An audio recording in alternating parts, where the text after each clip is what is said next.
Welcome in, everybody, to Fantasy Pros. This is the Fantasy Baseball Podcast. It is me, Joey P. Joe Pizzapia. With me today is my co-host of Leading Off, The Welsh, which, by the way, Leading Off starts this Wednesday. Get ready, boys and girls.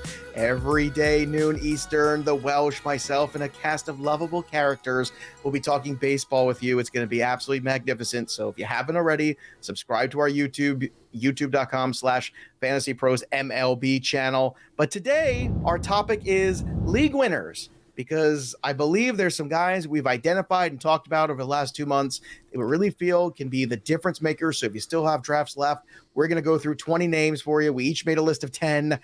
Maybe there's some overlap. Maybe there isn't. We shall see as all is revealed here later on the podcast. But before we kick things off, I want to remind everybody, too, that we have our MLB multi-league assistant available at FantasyPros.com/myplaybook. And if you're saying, Joe, what the heck is that?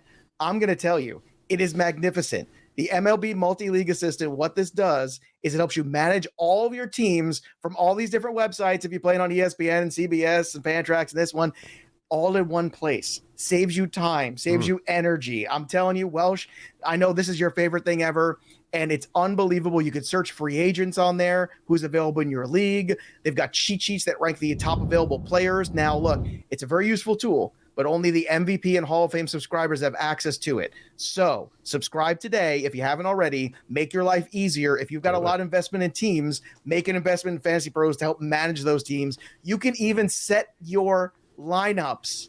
Listen to me carefully. Set all your lineups in one spot. My goodness. FantasyPros.com/myplaybook. That's the sell. Don't even say anything else, by the way.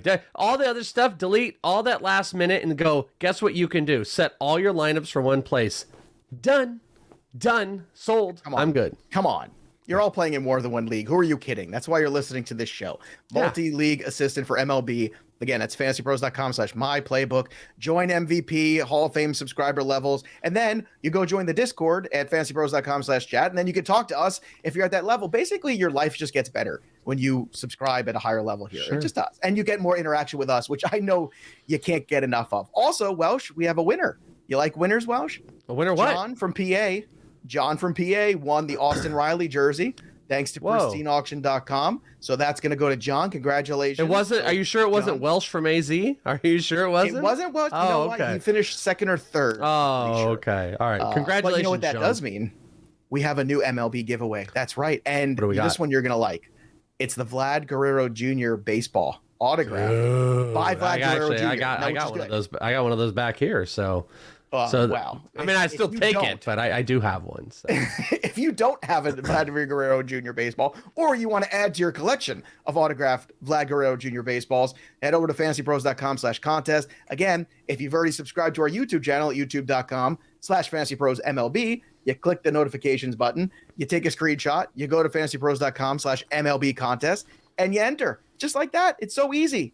And Pristine Auction giving us all these amazing things. So that's great. So today we're going to talk about league winners. But first, real quick, I want to hammer out some of these headlines, Welsh, because a lot of stuff happened this weekend. A little bit. When last we left, DeGrom was, well, we're going to get an MRI and see. Well, now we see he's going to be out for a, quote, significant amount of time, end quote. This stinks. It's terrible. It's horrible. I hate everything. So, Welsh, where did you have to knock him down in your rankings? So if anyone's drafted tonight or tomorrow. Oh, I plummeted him. I mean, I put him down into I'm probably not far enough, to be honest with you. I put him down into the 150s. It's kind of like a clump where I put Lance Lynn, who we'll talk about. Flaherty had kind of been over there. Sale had kind of been over there. I kind of found this happy spot after the 150s if you wanted to take an opportunity to take him, but it's brutal. I lost him in, God, where did I take him? I know I took him in Tout. Done. And I think I might have gotten him in one other spot. I mean, obviously people were doing a wellness check on me when he got hurt because I was defending the whole time. Screw the injury stuff. He's the best pitcher. He's electric.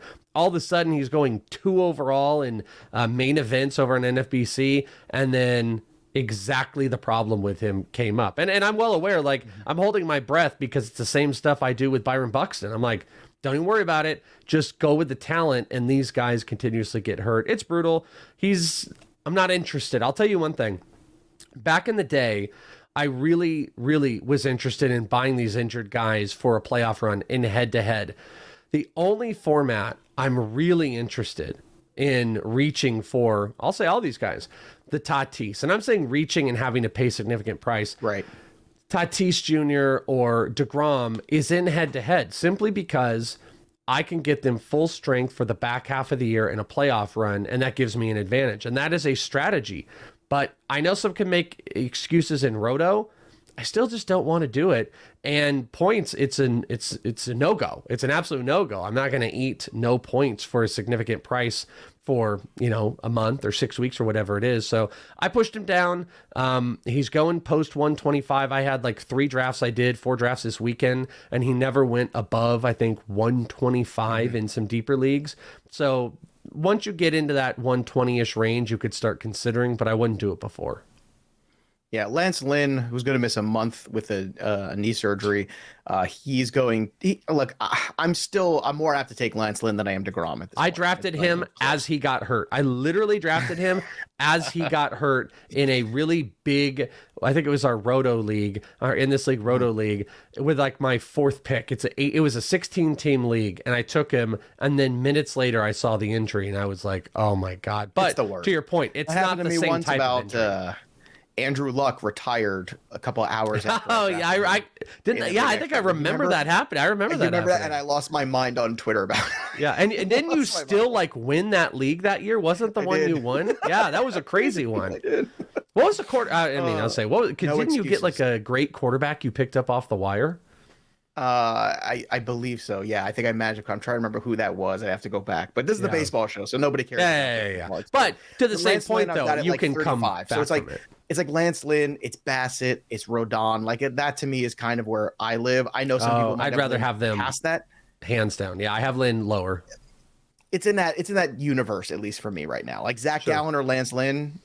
I kind of want the guy in the White Sox. I'll take April, and we'll see how it goes. I'd probably go Gallen still, but it's close. It's in that range. Again, it comes back to what league format? Okay, so here's one. Let me add this.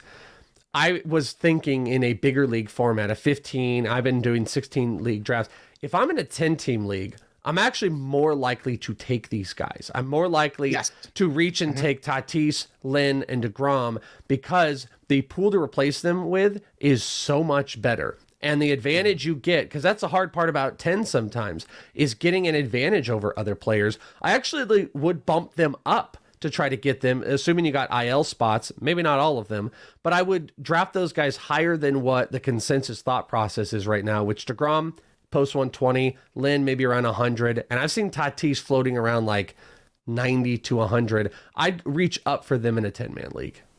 Yeah, I actually took Tatis in the Black Book Challenge that we're running on Fantrax. I took him the 9th round, and it's only shortstop, so that also makes it easier. It's a 12-team league, and you only have a shortstop. So I'm like, look, if you're going to give me Tatis and let me put him with Soto and all these pitchers I drafted, I'm going to go ahead and do that and take my risk. And no middle, so shortstop was probably you probably were able to get your boy Willie Adames or something to replace him. I didn't get him. I'm trying to remember who I ended up getting in that one. I'll have to go look at the roster real quick, but oh, there's that little noise. Here it's a magical noise. Oh, I've just opened up my team. The other shortstop I ended up getting was Gleyber Torres. So that's fine. That's a good manage replacement. That. Yeah. What are you going to do? But once again, I was able to get Verlander, Wainwright, Musgrove, Peralta, Giolito as a pitching staff.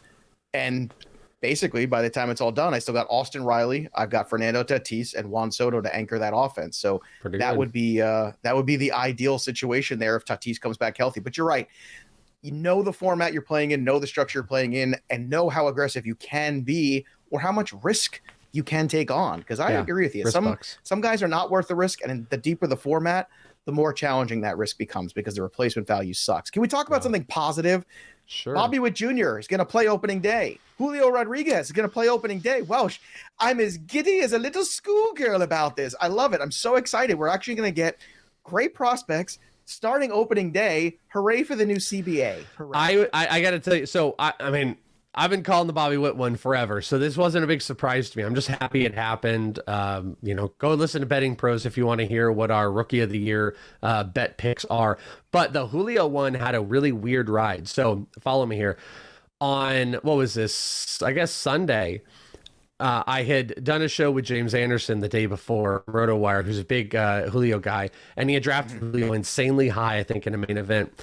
And then all of a sudden, I get this text of a kind of what I'm trying to think of what the word is. One of those Instagram posts that's like it's like an inspirational Instagram post. It's like a lady looking off into the distance, and it's like, you know, things happen for a reason and they make us better. And that Instagram post came from Julio Rodriguez. Like, it was like an adversity makes us better, and we were like, uh-oh. And then a friend of mine was at Mariners camp at the same time and said Julio visibly did not seem in a very great mood following this tweet or this Instagram post, and we all were like, oh no, the Mariners are going to send him down. Like, there was this big thought process. People were tweeting about it. This isn't going to happen. And then beautiful, magical news on Monday. They did not. Scott Service did the right thing. The team did the right thing. And Julio Rodriguez breaking camp with a sick outfield of Kelnick, Julio, and Winker with Mitch Haniger as their DH. That team is sick. Julio Rodriguez is exciting. And if there's anything I could tune in for, I hope the Mariners and Royals are not playing at the exact same time so I can watch the debuts of both. I, as a prospect person, am elated. And both really important fantasy assets for this year. Yeah, very important guys. Also, we had the Sean Manaea trade too. So Oakland continues to jettison guys. The impact of the Manaea trade for you, moving to the Padres. What are your thoughts on that? Certainly helps with win potential, you would imagine, right? Yeah, I mean, putting out the rotation. I also think it's kind of a death blow to everybody that was trying to make Mackenzie Gore a thing this year in the starting rotation. Yeah. Thanks, Welsh. Well, I mean, I never was. They've got a lot of arms. Right. If they wanted to go 6-man rotation, I think they could do that. I think we're still waiting in the wings for another trade. You know, there's been this rumored Dominic Smith, Hosmer trade that's out there. Paddock has been floated around. I think they've given themselves more flexibility. Sean Manaea is a great starter. Bat projections absolutely loved him this year. Very sneaky. I think from a depth perspective, it's the best rotation. Maybe all 5, you know, because like the Dodgers are ridiculous and there's a couple other teams that have absolutely ridiculous, but to all 5, it's really good depth and they can go further. But the fantasy application is Manaea up, Mackenzie Gore down right now. All right. So that's the latest news and notes. Also had a good start from Noah Syndergaard, by the way. 7 strikeouts in 5 innings. So holla, that's good. That looks great. Holla.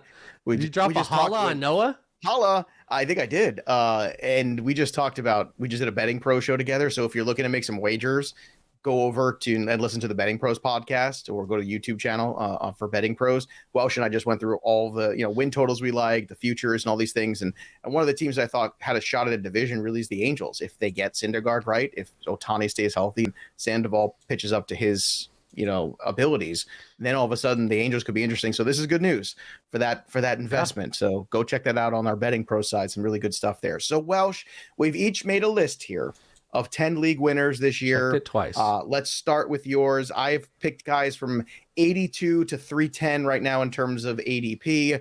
I've tried to stick outside of the top 75. You have a couple guys inside of the 75. So Welsh, why don't you kick things off here with guys who could be potential league winners in 2022 fantasy baseball leagues? Yeah, I've got guys that are outside the top 200. I've got some inside the top 100 because I think league winners are not relegated to final last picks. I think that's kind of the assumption. Right. There are league winners in the 4th round. There are league winners in the 8th round. There's absolutely league winners in the 15th round.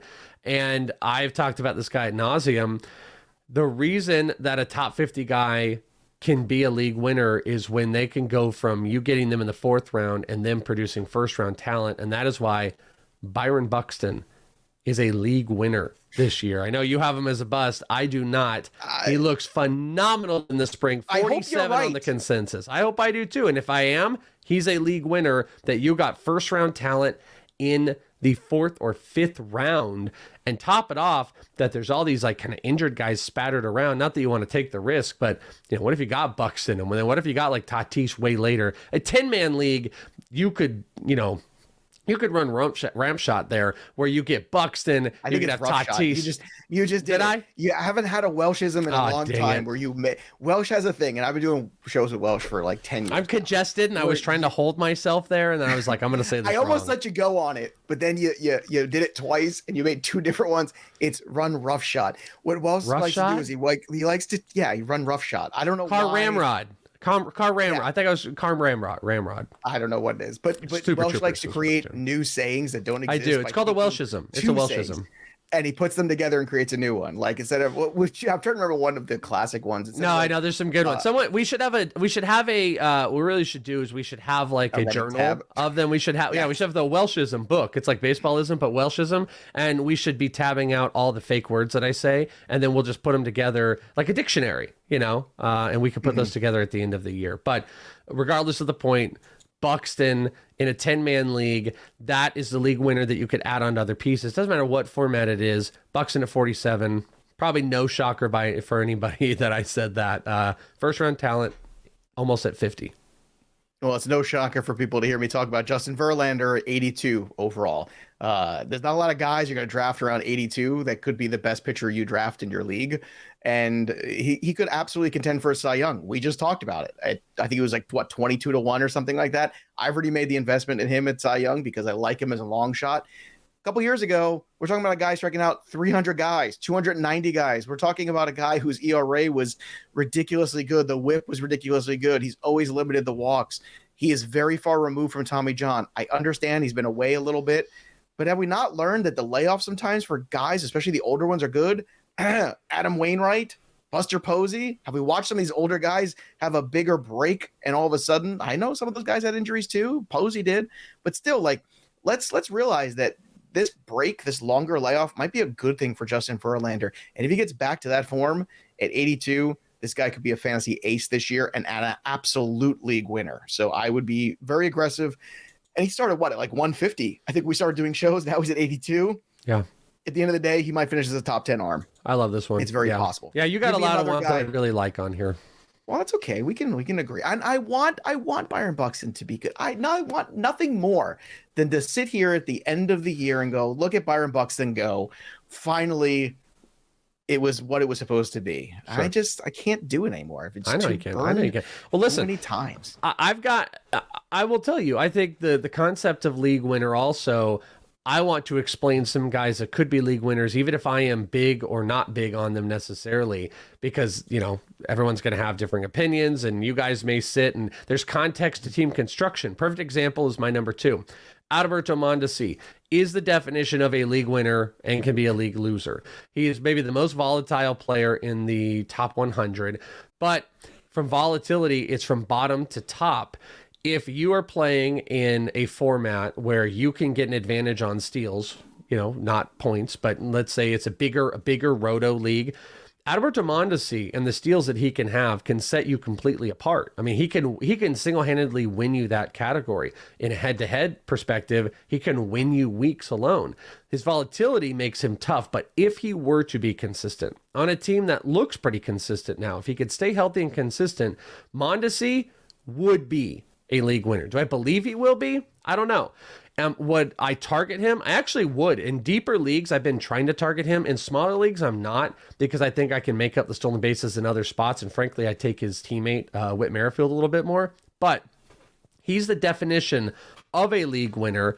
Not sure if he will be, but I think of all the guys we're going to talk about, every single player on your list and my list, he could be the number 1 league winner because we are all cooled on him. He will have third and shortstop eligibility this year, which is an advantage, and he could lead the league in stolen bases. He could put up 20 homers. He could have big runs, and then batting average and RBI, if they come into play, he might be the most valuable player in fantasy. It's a possibility, but it's the big Marvel what if moment of fantasy this year. So he's a league winner. He's definitely a what if, but you're right. I mean, for the Steelers alone, he could be a huge game changer in roto formats of any kind. For me, the second guy on my list is Trevor Rogers. Trevor Rogers, to me, it might be the next best left-handed pitcher in baseball. I think he's got that kind of upside. He is at 88 right now, right around that Verlander time. So if you miss out on Verlander, Rogers is a great one to get. 133 innings last year. I think people forgot how dominant this guy was in the first half 157 strikeouts, 46 walks, so a 3-to-1 K walk ratio, something I always look for. The whip is at 1.16. The ERA is 2.71. I get it. I understand that it's a tough division, but this is the kind of left-handed arm that left-handed hitters want no piece of, and that tells you everything you need to know about him. They're like, nope, I'm off today. Trevor Rogers is pitching. I'm good.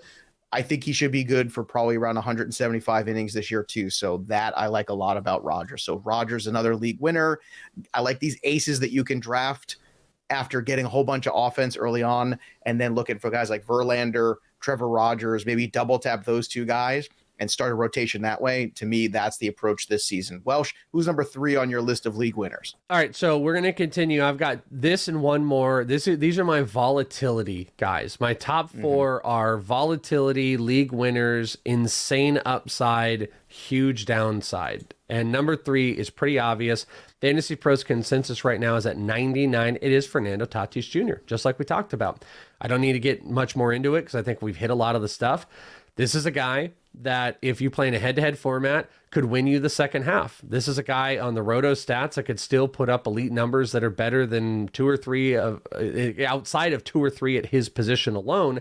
He heals quickly than the rest of these guys. It'd be interesting to see positionally if they do anything with him coming back.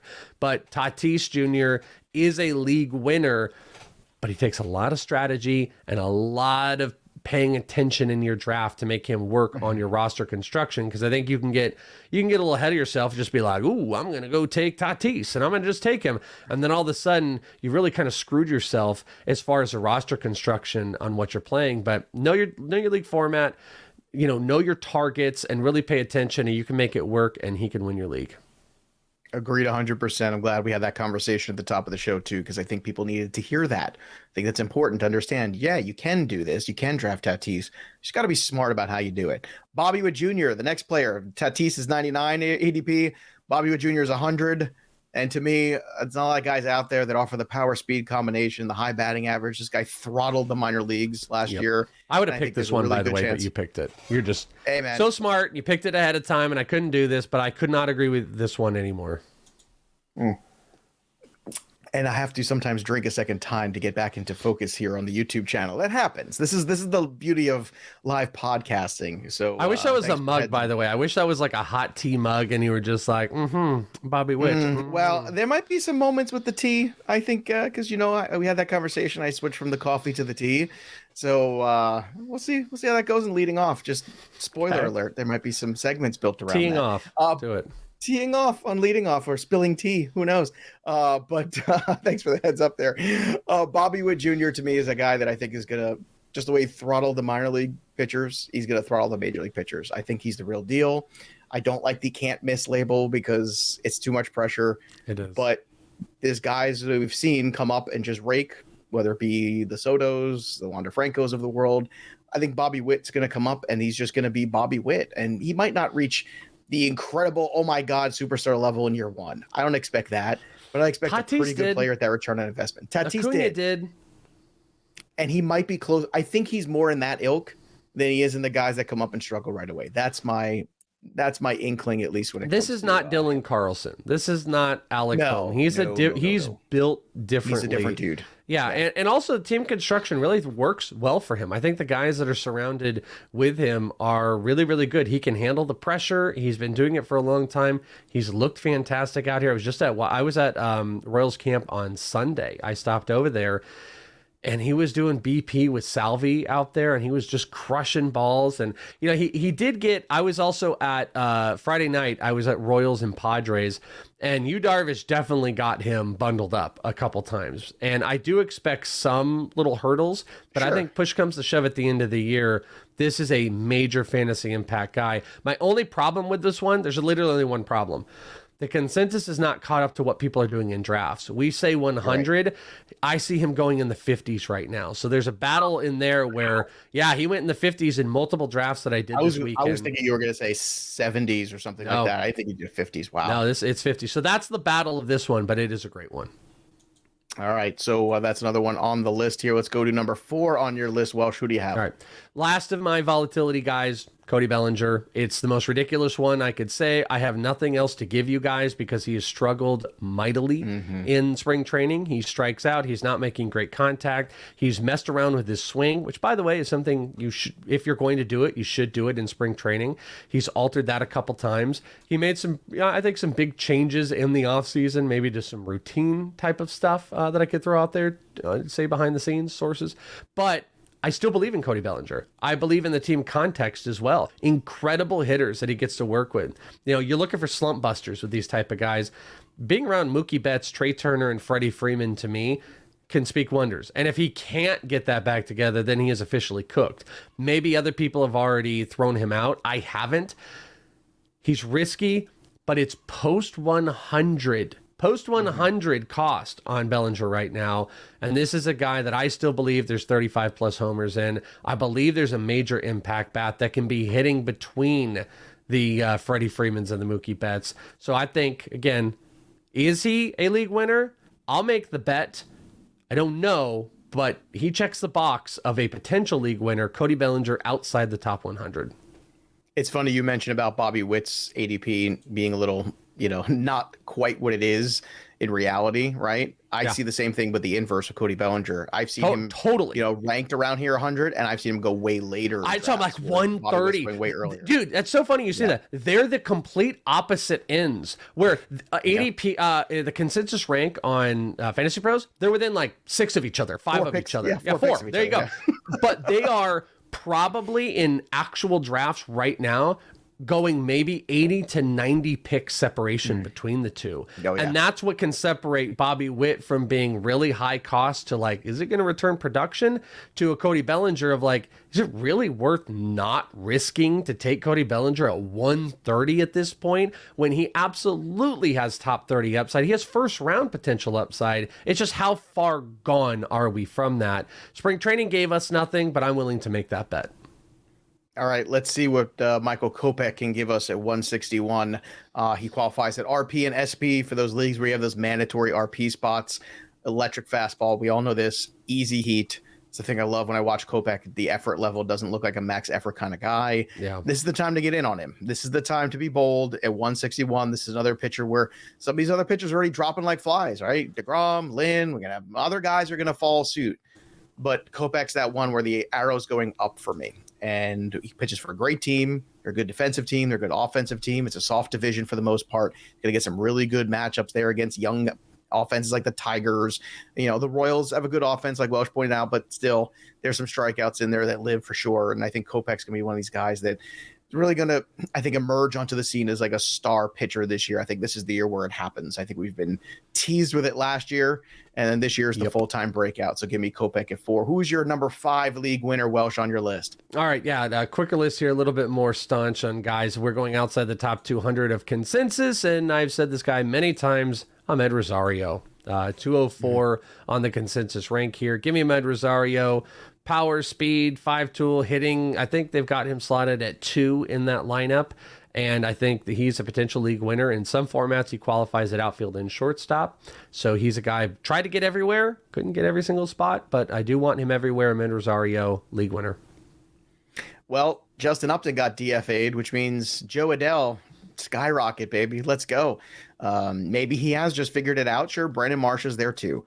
But at 194, Joe Adele is another player. If you're in roto formats of any kind, head-to-head categories or season-long roto, I don't know how you don't want to be more aggressive. And this is probably another player, Welsh, I bet, that it might say 194, but you're probably going at what, like 150? He went much higher in the drafts. Yeah, especially with the successful spring, he went much, much higher. Yeah, this is another one of those, all the rookies. I mean, that was the thing is people were, I'd admit, I chastised people in this league on our early mock drafts of taking Julio Rodriguez because it was like, what are we doing, guys? Like, they just traded for Winker. Like, he's got a lot to work through. There's been no signs that they would really be this aggressive. Then collective bargaining agreement gets fixed. You get rookie incentives. Then you see him out there. Then it kind of changed the whole game.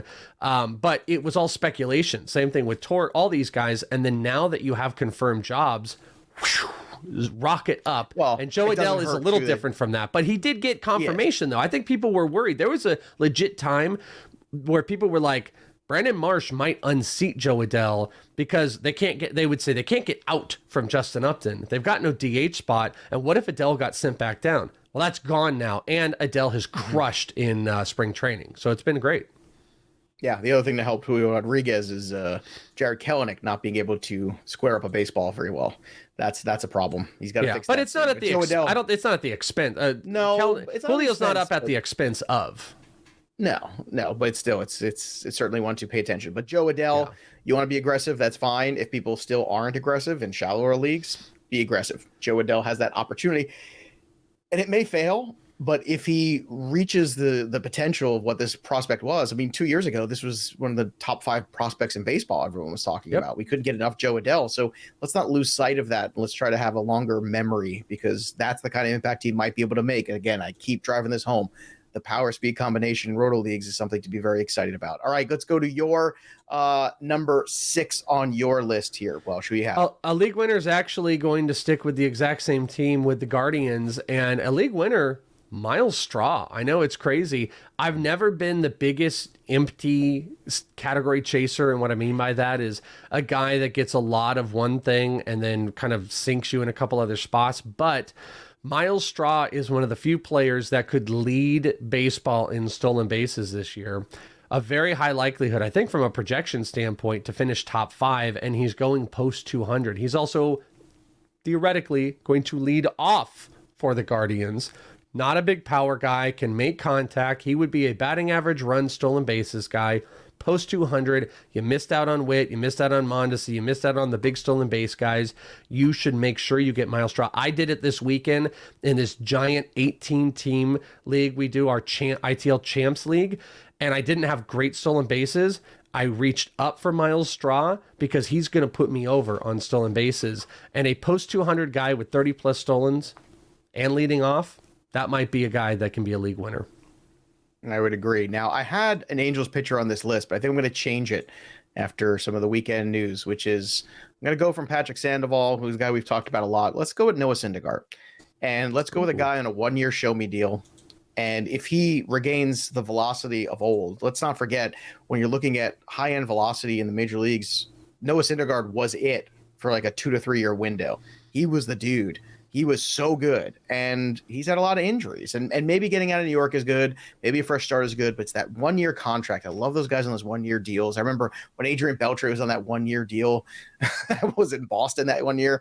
I was like, oh, let's go. Let's get all in on that. Like, there were just some guys where, when they're in that spot where they have to kind of rebuild some value, you want to get in on that, especially when you've seen it can be good. And he's another pitcher that's, I want to say he's free. He does have a big name still, but in terms of ADP, he's free-ish. And where is he right now, ADP-wise? I'm not sure, because after this weekend, I'm sure it's changed after that start. But basically what I'm looking at right now is... I got him at 250 in a draft, by the way, earlier. But he fell, but I think it was before that performance. He's post 200. That's where he sits pretty firmly right now.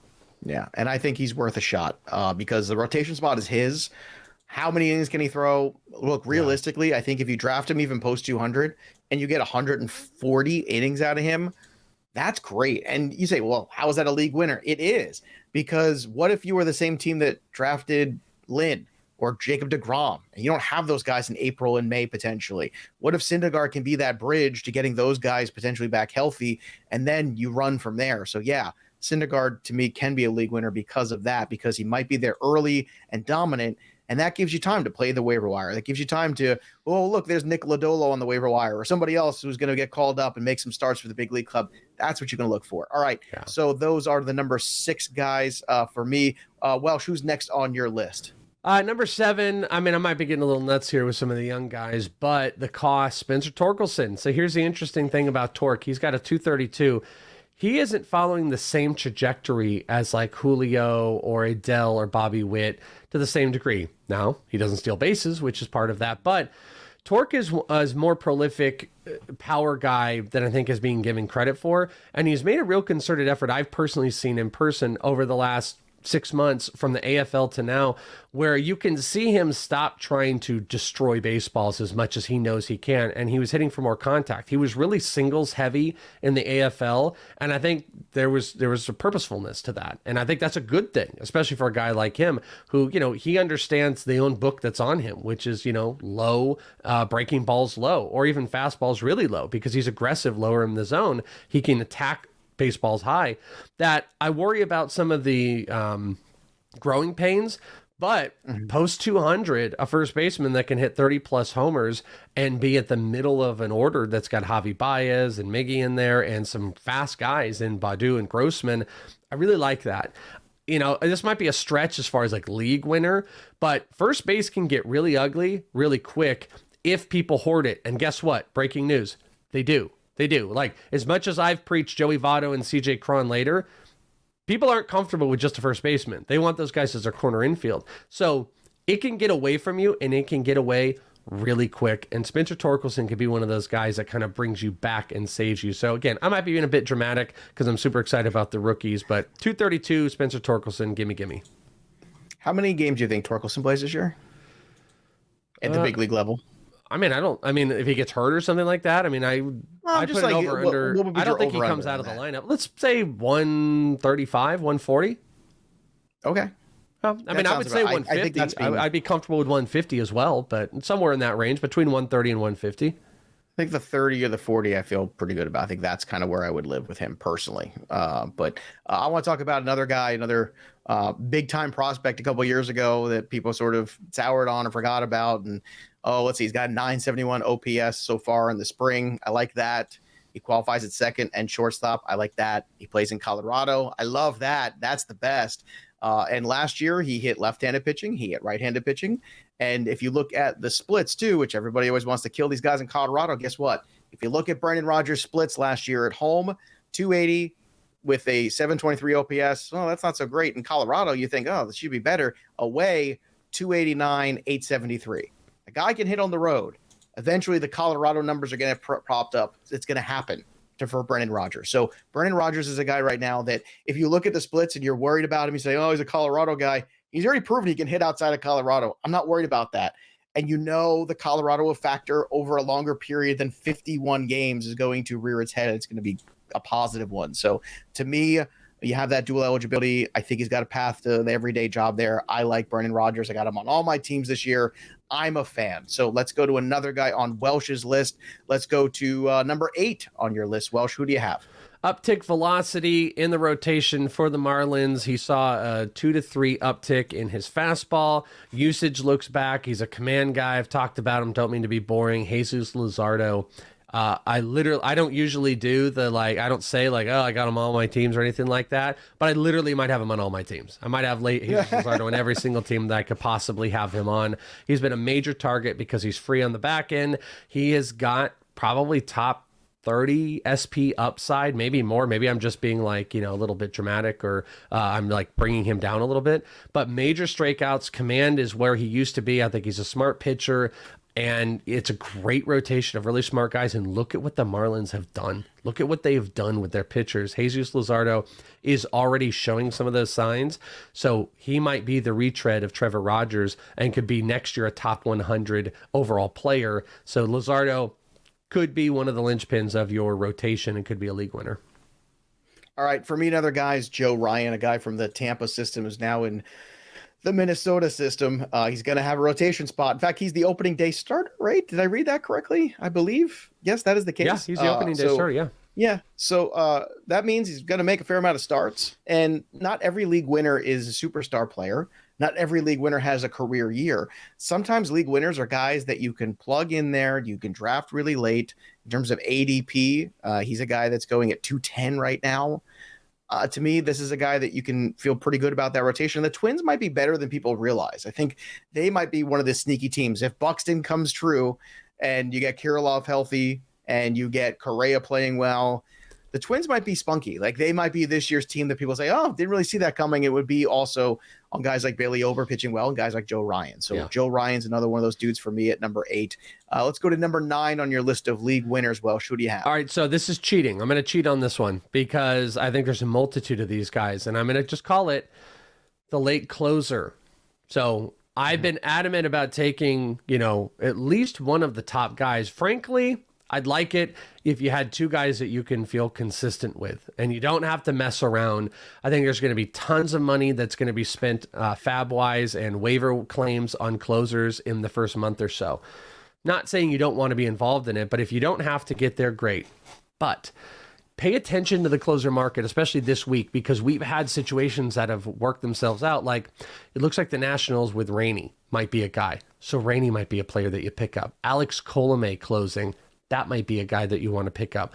Watch the late closer market and pay attention to, there are post 250 to 300 guys that are going to be out there. I don't know for your own leagues, Paul Sewald, Rainey, Colomé. Pay attention to those, pick up those guys, because we can't not say a closer, because there's always a late closer. There's always a guy that comes off the wire that you get and is a league winner. So jump ahead if you possibly can, if you got a draft in the next couple of days, and take one of those guys. And don't be afraid. This is another thing I would do. I would use bench spots, because those last couple is where you take some shots and then you fix it waiver wires before the season. Take some speculative save spots, even if you got two great guys. Let's say you got Clase and Kimbrel, let's say, which would be really high investment. Take two more. Take a Rainey and take a Colomé, or take a Pierce Johnson or Dinelson Lamet. We can all speculate who's going to close with the Padres until they announce it. Take a couple of those guys and see if you hit, because then what you've done is you've taken that away from the waiver wire market. You might be able to make a trade. You might have just boosted your closers, and if it doesn't work, you just throw them back and go pick up a starting pitcher or a hitter that's out there. So I'm cheating, but I'm saying the late closer is always a league winner. I just don't know who it's going to be. Yeah, and they become fodder in trades too. People desperate for saves. Yeah. You could flip them. You got them for nothing, and now all of a sudden you could sell them off for something was especially way if it's higher in terms of ADP. Like, here's an example. What was it? TGFBI. The waivers just ran this past weekend, and one of the top guys I saw and this isn't closers, by the way, but I'm just throwing it out there to the same example. I saw one of the top two players that was on everybody's list. One of them was Steven Kwan with the Guardians, who is another guy that could potentially lead off and hit there. Everyone was spending money on him. Guess what? In my league, he wasn't available because I speculated and I drafted him for that potential high leadoff spot. So the same idea can be had with the closers. Take those guys off so waivers can't run and people can't have the opportunity to pick up that guy. And then what happens is you get FOMO. Everybody is tweeting about picking up this guy. Spend 30% of your fab on this closer, and all of a sudden he's not available in that league because you got him, and you either have him to roll with or you've got extra trade bait to put out there because he's got a whole big push from that week from everybody talking about him simply because he's available and getting saves, even if he's not that good. So it's just a good strategy. Bench spots, getting some of the, if there are any late speculative closers to do it. All right. Number 9 on my list is Christian Javier at 296. Again, he's free. He's got an electric arm, great fastball. Showed you last year he could strike out everybody and their mother. You're looking at this rotation here in Houston, and Framber Valdez is there, and you got your Urquidy there, and Garcia and Verlander. That's good. I don't know what we're going to get out of McCullers, if anything. There's certainly a narrative you could write that maybe Verlander does struggle coming back. Maybe the age has caught up with him. Maybe I'm completely wrong. It's possible. It's happened once or twice. Maybe that many times. That's it, twice. But Jake Odorizzi, another guy's not special. Another guy's a little older too. I think there's opportunity here for whether it be some slop wins in early April or transitioning into making some starts. Eventually somebody's going to get hurt. And I think Christian Javier is going to get another opportunity at the starting gig. And when he does start, I think he's going to be worth having. So I think that's a guy, especially that, again, SP, RP eligibility. I love those dudes because they play in those kind of formats. I love that. And the last guy on our list happens to be the same guy. So I'm just going to give up the floor. It's a group. It's a group effort here at FantasyPros MLB. And the last guy we're going to talk about, who's our league winner, number 10 for both of us, Julio Rodriguez. I'm going to yield the floor to the Welsh. Take it away. I mean, I talk about it all the time. This is a show over. We just say Julio and we just end the show. Frankly, people probably want to hear your take on it because I talk about him so much. But just, my only thing to tell you is he is a superstar. And I've held firm. I find, here's what I will give some people insight on. whatever you think I am, I don't want to say expert, whatever you think I am, a talking head of anything of fantasy, I find it very hard to stay with someone for a long time when times are tough. And I think most people do as well. I think some people won't admit it. It's very, especially when you're talking about prospects, it's very hard to stay locked into something when everybody else feels a different way. And sometimes that can be the case. I can be affected by, sometimes just negative results can move me away.